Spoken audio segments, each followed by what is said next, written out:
ദേവീ ശരണം അമ്മേ. മധുര ജീവിതത്തേനിൽ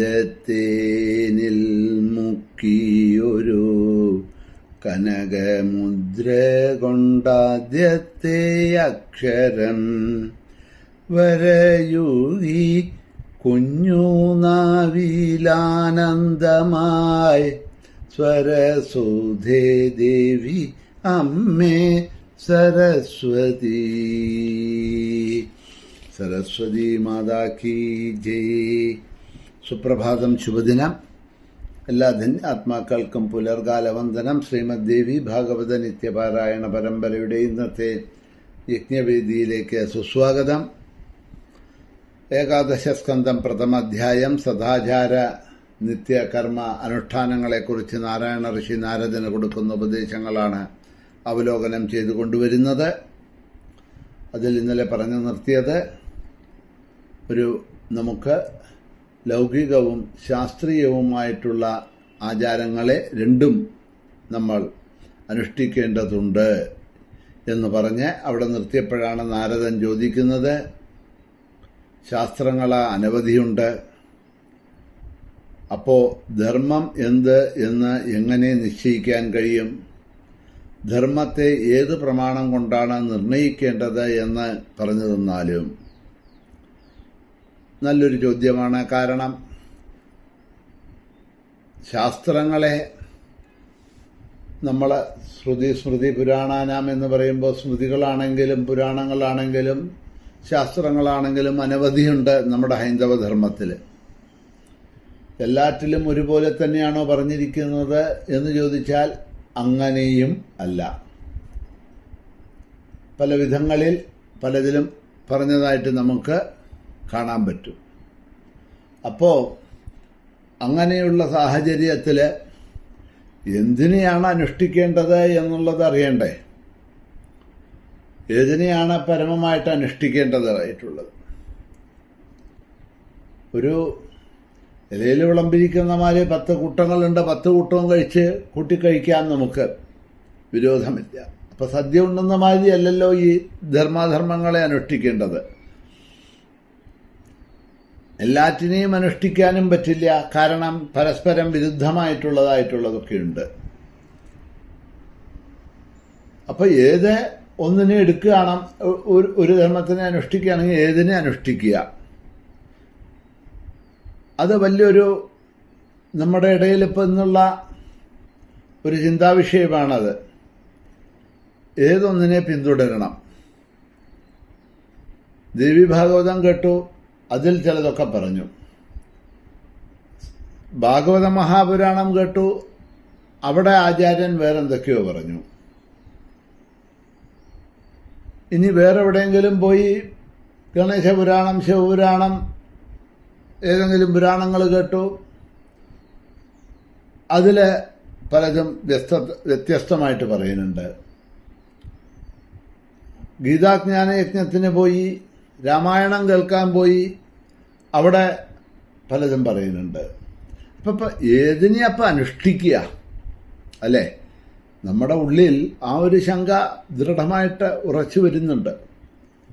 ഇപ്പം നമുക്ക് എല്ലാം അനുഷ്ഠിച്ചുകൊണ്ട് നടക്കാൻ പറ്റുമോ എന്ന് ചോദിച്ചിട്ടുണ്ടെന്നുണ്ടെങ്കിൽ ഇത് സദ്യ ഉണ്ടെന്നല്ലല്ലോ എല്ലാം ഊണ് കഴിക്കാനായിട്ട്. എല്ലാം അനുഷ്ഠിച്ച് നടക്കാനും പറ്റില്ല. അപ്പം പിന്നെ എന്തിനെ അനുഷ്ഠിക്കുക, എന്തിനെ എടുക്കുക? ഇതൊരു വലിയൊരു തർക്ക വിഷയം, അല്ലെങ്കിൽ ഒരു സംശയം, ഒരു ശങ്ക അധികം ഉണ്ടാക്കുന്ന ഒരു വിഷയമാണ്. അതാണ് ഇവിടെ നാരദനും ചോദിച്ചത്. ചോദിക്കാനുള്ള കാരണം നമ്മളുടെ ആ സംശയങ്ങളെ, ശങ്കകളെ ദൂരീകരിക്കുക എന്നുള്ളത് തന്നെയാണ്. ചോദിച്ച ചോദ്യത്തിന് നാരായണ മഹർഷി ഉത്തരം കൊടുക്കാൻ തുടങ്ങണു. ശ്രുതി സ്മൃതി ഉഭേ നേത്രേ പുരാണം ഹൃദയം സ്മൃതം ഏതത്രയോക്തയേവ സ്യാൽ ധർമ്മോ ന അന്യത്ര കുത്രജിൽ. വളരെ അധികം ഇമ്പോർട്ടൻ്റായ മനസ്സിലാക്കേണ്ടതായിട്ടുള്ള ഒരു ശ്ലോകമാണ് ഈ 21ാമത്തെ ഈ ശ്ലോകം. ശ്രുതിയും സ്മൃതിയും ധർമ്മത്തിൻ്റെ 2 കണ്ണുകളാണ്. പുരാണം ധർമ്മത്തിൻ്റെ ഹൃദയം ആണ് എന്നാണ് പറയണത്. ധർമ്മം ഈ 3ലുമായിട്ടാണ് നിൽക്കുന്നത്, മറ്റെവിടെയും ഒന്നിലും അല്ല. ഇവയ്ക്ക് തമ്മിൽ പരസ്പര വൈരുദ്ധ്യം ഒരു വിഷയത്തെക്കുറിച്ച് ഉണ്ടാകുന്നു എങ്കിൽ, അതായത് ഇപ്പൊ ശ്രുതി, സ്മൃതി, പുരാണങ്ങളെ 3 അവിടെ പറഞ്ഞു. ഇതിൽ ശ്രുതിയും സ്മൃതിയും രണ്ടും പുരാണങ്ങളുടെ, രണ്ടും ധർമ്മത്തിൻ്റെ അല്ലെങ്കിൽ വേദത്തിൻ്റെ 2 കണ്ണുകളാണ്. പുരാണം ഹൃദയവുമാണ്.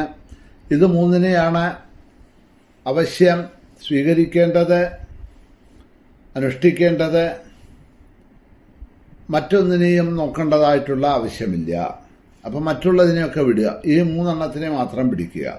പക്ഷെ ഇതിലും പരസ്പര വൈരുദ്ധ്യം ഒരു വിഷയത്തെക്കുറിച്ച് ഉണ്ടാകുന്നു എന്നുണ്ടെങ്കിൽ ആദ്യമായിട്ടുള്ള പ്രമാണമായിട്ട് സ്വീകരിക്കേണ്ടത് ശ്രുതിയാണ്, എന്ന് പറഞ്ഞാൽ വേദമാണ്. സ്മൃതിയും പുരാണവും തമ്മിലാണ് വൈരുദ്ധ്യമെങ്കിൽ അവിടെ സ്മൃതിക്കാണ് പ്രമാണം കൊടുക്കേണ്ടത്. ഇപ്പം മനസ്സിലായോ? ഇത് 3 വൈരുദ്ധ്യം ഉണ്ടായി എന്നുണ്ടെങ്കിൽ ആദ്യം അനുഷ്ഠിക്കേണ്ടത് ആ ശ്രുതിയിൽ, വേദത്തിൽ എന്താണോ പറഞ്ഞിരിക്കുന്നത് അതാണ് ഏറ്റവും വലിയ പ്രമാണം. ഇനി നമുക്ക് സംശയമുണ്ടാവുന്നത്, അതായത് ഈ 3ലും കൂടിയിട്ട് നമുക്കൊരു സംശയം ഉണ്ടാവുകയാണെങ്കിൽ അപ്പോൾ വേദത്തിനെ അടിസ്ഥാനമാക്കി എന്ത് പറയുന്നു അതിനെ സ്വീകരിക്കണം. ഇനി നമ്മുടെ സംശയം വരുന്നത് മനുസ്മൃതി മുതലായിട്ടുള്ള സ്മൃതികളിലും അഷ്ടാദശ പുരാണങ്ങളിലും ആണ് എന്നുണ്ടെങ്കിൽ അവിടെ നമ്മളെ പ്രമാണമായിട്ട് എടുക്കേണ്ടത് സ്മൃതികളെയാണ് എന്നാണ്. ഇനി ആ ശ്രുതി അഥവാ വേദം 2 വിധത്തിൽ പറയുന്നുണ്ട് എങ്കിൽ 2ഉം ധർമ്മമാണെന്ന് കരുതണം. സ്മൃതിയിൽ വൈരുദ്ധ്യമുണ്ടാകുന്നു എങ്കിൽ വിഷയം പ്രത്യേകം പരിഗണിക്കണം. പുരാണങ്ങളിൽ ചില ഭാഗത്ത് തന്ത്രവിധികളെ പറഞ്ഞിട്ടുണ്ടാവും. ധർമ്മമായി വിവരിച്ചിരിക്കുന്നത് ഒരിക്കലും ധർമ്മമായി പരിഗണിച്ചുകൂടാ. തന്ത്രം വേദത്തിന് വിരുദ്ധമില്ല എങ്കിൽ അത് പ്രമാണം ആണെന്നുള്ളതിന് സംശയമില്ല, അതിനെ സ്വീകരിക്കാം. പ്രത്യക്ഷമായി ശ്രുതി വിരുദ്ധമായിട്ടുള്ളതാണ് പ്രമാണം തന്ത്രങ്ങൾ എന്നുണ്ടെങ്കിൽ അത് പ്രമാണമാകുകയും ഇല്ല എന്ന് പറയാണ്. ഏതു വിധത്തിലും ധർമ്മമാർഗത്തിൽ പ്രമാണം വേദം തന്നെയാണ് എന്ന് അവിടെ എടുത്തു പറയണു. അതിന് വിരോധമില്ലാത്തത് ഏതോ അത് പ്രമാണം, മറ്റൊന്നും പ്രമാണമാവില്ല. ആരാണോ വേദധർമ്മത്തെ വെടിഞ്ഞ് മറ്റു ധർമ്മത്തെ അവലംബിക്കുന്നത് അവനെ ശിക്ഷിക്കുവാൻ യമലോകത്ത് നരകകുണ്ടങ്ങളെ കാത്തിരിക്കുന്നുണ്ട് എന്ന് പറയാം. അതുകൊണ്ട് വേദോക്ത ധർമ്മം തന്നെയാണ് ആശ്രയിക്കേണ്ടത്.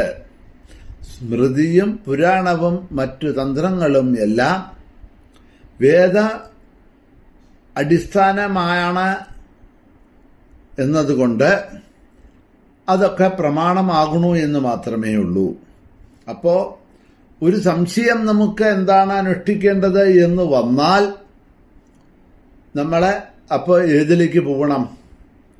വേദത്തിലേക്ക് പോകണം. വേദത്തിൽ പറഞ്ഞ പ്രമാണം തന്നെയാണ് തർക്കവിഷയമല്ലാത്ത പ്രമാണം. അത് ഏത് വർണ്ണത്തിലുള്ളവരായാലും വേണ്ടില്ല, ഏത് ആശ്രമത്തിലുള്ളവരായാലും വേണ്ടില്ല. 4 ആശ്രമത്തിലും 4 വർണ്ണത്തിലും ഇരിക്കുന്നവർക്ക് പ്രമാണമായിട്ട് എടുക്കേണ്ടത് ആ വേദധർമ്മത്തിനെ തന്നെയാണ്. കാരണം സ്മൃതിയും പുരാണങ്ങളും ആ വേദത്തിനെ അടിസ്ഥാനമാക്കിക്കൊണ്ട് മറ്റുള്ള ഋഷികള്, മറ്റുള്ള മനുക്കള്, മറ്റുള്ള മഹാത്മാക്കള്, ജ്ഞാനികള്, വേദവ്യാസൻ മുതലായിട്ടുള്ളവരെ എഴുതിയിട്ടുള്ള ഗ്രന്ഥങ്ങളാണ്. പക്ഷെ വേദമോ അതാണ് അടിസ്ഥാനം, അത് ഭഗവാന്റെ മുഖത്തു നിന്ന് വന്നതാണ്. അപ്പോൾ ഭഗവാന്റെ മുഖത്തു നിന്ന് വന്നിട്ടുള്ള വേദം തന്നെയാണ് ഏറ്റവും സ്വീകാര്യമായിട്ടുള്ള പ്രമാണം. പ്രമാണങ്ങളിൽ ശങ്കയുണ്ടായാൽ ആ വേദധർമ്മത്തിനെ വേണം സ്വീകരിക്കാൻ എന്നുള്ളതിനെ അവിടെ പറഞ്ഞു. ബാക്കി ഭാഗങ്ങളെ നാളെ അവലോകനം ചെയ്യാം, സമയം കഴിഞ്ഞത് കാരണം. ഇന്നിവിടെ തന്നെ നിർത്തുന്നു. മഹാദേവ്യൈ നമഃ.